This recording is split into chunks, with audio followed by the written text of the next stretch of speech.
feel like the characters definitely are like Pixar characters, but kind of the backgrounds and the like world building is a little bit different. Yeah. Traditional. Yeah, and when they were working on this, they wanted to kind of go back in time a little bit to the Japanese wood print style of like very simplified backgrounds and water and things like that. So it was really cool getting to see that. It was really interesting reading about it too, because the animators were so used to making these super realistic environments, and Enrico would come by and be like, no, you gotta simplify that. It's too real. It's too real. Stop. Bring it back. So kind of a background on Enrico. He grew up in the 1980s watching Japanese animation. And well, me too. I mean, not 80s. And he really liked Japanese animation and just that inspirational look that it had and that watercolor in the backgrounds. So he kind of wanted to work that into this, taking parts of his childhood, which the story is actually based on his childhood, by the way. We'll be talking a little bit more about that later in the episode. He wanted a Vespa. He wanted that Vespa. So I just wanted to start with like a quote, and this is from Luca's director of photography, or like the DP as they call it. He wanted it to still feel like a CG film, but you can sense the hand of the artist touching it. And I think that's really cool way of saying it, because I see that a lot with Hayao Miyazaki's films.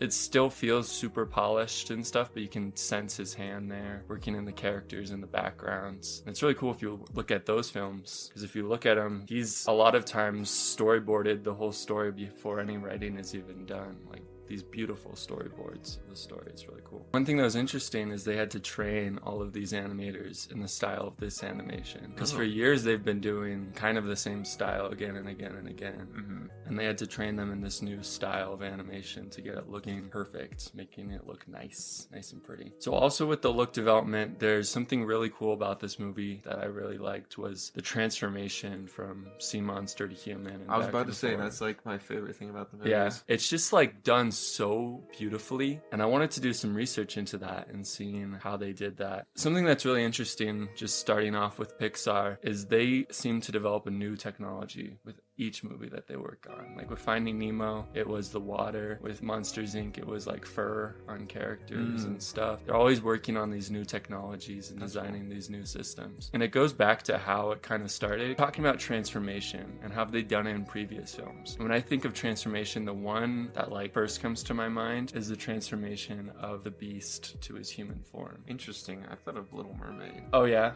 that's a good one too. Animation wise, especially with the Beast, it's this super intense, like so much work is put into it. Some people kind of call it like the holy grail of animation, because it's just done so beautifully and so well. But it's time consuming, like, to do that. And they're like, we're gonna be having them transform again and again and again, and we do not want this time consuming thing. And of course with 3D starting out, it's usually a lot easier because you have assets and you have models that you can move and stuff, and the computer can do a lot for you. But still, it was really tough. So instead of a direct A to B character into sea monster, they created a transformation rig. And basically what they would do is they would take the character and turn the character invisible and lay that second character in on top of the first character, so they're occupying the same space. So you just leave the feet, and then like it'll reveal the second character's feet as it's moving up with this cool transformation effect. And you could just pick with this rig that they made how faded you wanted it to be, where you wanted transformation to happen, where water hit, or where you didn't want it to be. The animators and people working on this were like, when it was done, they're like, whoa,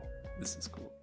It is cool. It looks cool. Yeah. Like it looks really cool, and it looks really well done. And it sounds like once you have the whole thing set up, it's not hard. Yeah, once you have it all set up, it was just kind of figuring that out. And that's something that I love looking at with movies, was figuring it out. And I have an episode that we're going to be doing about Treasure Planet, where they figured out a lot with meshing 2D with 3D with some of the effects that they wanted. Yeah, like the, what's the little bubble gum? Morph. Yeah, Morph. So he added in a magical wind that's going throughout the clothing as the transformation is happening. So it's indicating to the audience that something big is about to happen. Something that's really cool with this is a principle in animation. It's called anticipation. And you've probably seen it in like old animated shows and stuff. It's like when someone rears back their fist about to punch someone, and it's just super, like the old cartoons where it's just super emphasized. Winding the fist bit. Yeah. That's the anticipation. And that's what they're kind of showing here, is they would have this like magical wind come through, and you're like, okay, something, the audience is like, something is about to happen.